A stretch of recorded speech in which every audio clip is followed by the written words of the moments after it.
တလာသားအရွယ်ကလေးနုနုလေးကိုသပင်တူကြီးတက်ပြီးရှိုးထုတ်နေလို့ဝေဖန်ခံနေရတဲ့နီနီခင်စောပရိသတ်များလုံးမင်္ဂလာပါရှင့်ဆယ်လီ7မီဒီယာကနေပြန်လည်ကြိုဆိုလိုက်ပါတယ်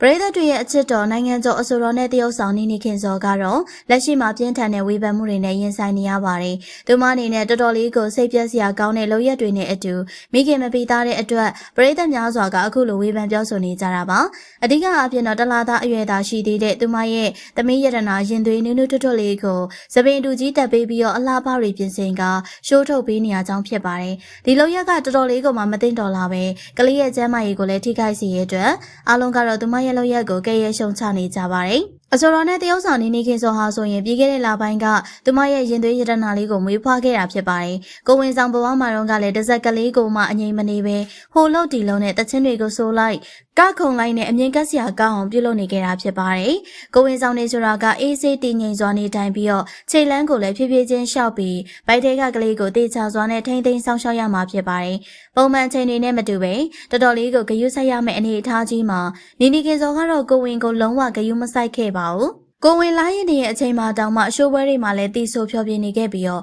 ပတ်စံရှာနေရဖြစ်ပါတယ်။အဲဒီနောက်မွေးကနေရပိုင်းအလိုမှာတောင်အိမ်မှာတကြံပုံစံအလားပါတွေပြင်ဆင်ပြီးတော့တငယ်ချင်းတွေနဲ့ကခုံနေခဲ့ကြပါတယ်။ဒီလိုမျိုးကိုဝင်ဆောင်ဘဝကလေးကကလေးကိုဂယုမဆိုင်ခဲ့တဲ့နီနီခင်စောက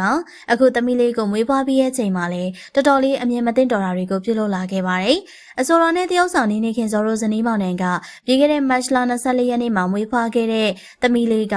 အခုတလားပြည့်ဖြစ်တာကြောင့်ဖះကိုလာပြီးကောင်းမှုကုသိုလ်ပြုလုပ်ခဲ့ကြပါတယ်။နာမည်ကျော်ရွှေတကုံဖះမှာရေသက်ပယ်ရင်သမီးလေးအတွက်ကောင်းမှုကုသိုလ်တွေပြုလုပ်နေတဲ့ပုံလေးတွေကိုကြည့်ရင်းနဲ့ကြည်နူးစရာမကောင်းပဲဝေဖန်ခြင်းစရာကောင်းလာခဲ့ပါတယ်။အခုမှတလားပြည့်ကစားကလေးလေးကိုအလားပါတွေပြင်ဆင်ပေးထားသလိုသပင်အတူကြီးကိုလည်းထိတ်မှတက်ပေးထားပြီးတော့မတော်မနှမ်းတွေပြုလုပ်ထားခဲ့တာဖြစ်ပါတယ်။ဒီလိုအရွယ်ကလေးလေးတွေဆိုတာကမိဘရင်ခွင်ထဲမှာတေချာစွာနဲ့ဂယုစိုက်ပြီးတော့လုံခြုံနှွေးထွေးစွာနဲ့ပြုစုဆောင်ရှောက်ရမှာဖြစ်ပါတယ်။ကလေးလေးကိုအရန်ချစ်ပြီးတော့အားပွားပေးခြင်းရင်တောင်မှကူးစက်ရောဂါတွေဖြစ်မှာဆိုတဲ့အတွက်တော်တော်လေးလည်းဂယုစိုက်တဲ့အရွယ်ဖြစ်ပါတယ်။ဒါကိုတောင်မှဘဲဆက်ယုံကနေဘလို့ထုတ်လုပ်ထားမှမသိတဲ့သပင်အတုဆိုတဲ့အရာကြီးကိုကလေးလေးရဲ့ခေါင်းပေါ်ကိုတက်ပေးထားခဲ့တာဖြစ်ပါတယ်။ဒီလောက်ရက်ကတော့ကလေးရဲ့ကျန်းမာရေးထက်လှပမှုကိုပို့ပြီးတော့ဂယုစိုက်နေရင်မသိတော်တဲ့လောက်ရက်ဖြစ်တာကြောင့်အားလုံးကဝေဖန်ပြောဆိုနေခဲ့ကြတာပါ။နီနီခင်စောနေနဲ့ဒီလိုလောက်ရက်တွေလုံနေရကဆိုရှယ်မီဒီယာမှာနာမည်ကြီးခြင်းလို့လူပြောခံခြင်းလို့ဖြစ်ပြီးတော့ကလေးကိုဂယုစိုက်လို့စိတ်မရှိတဲ့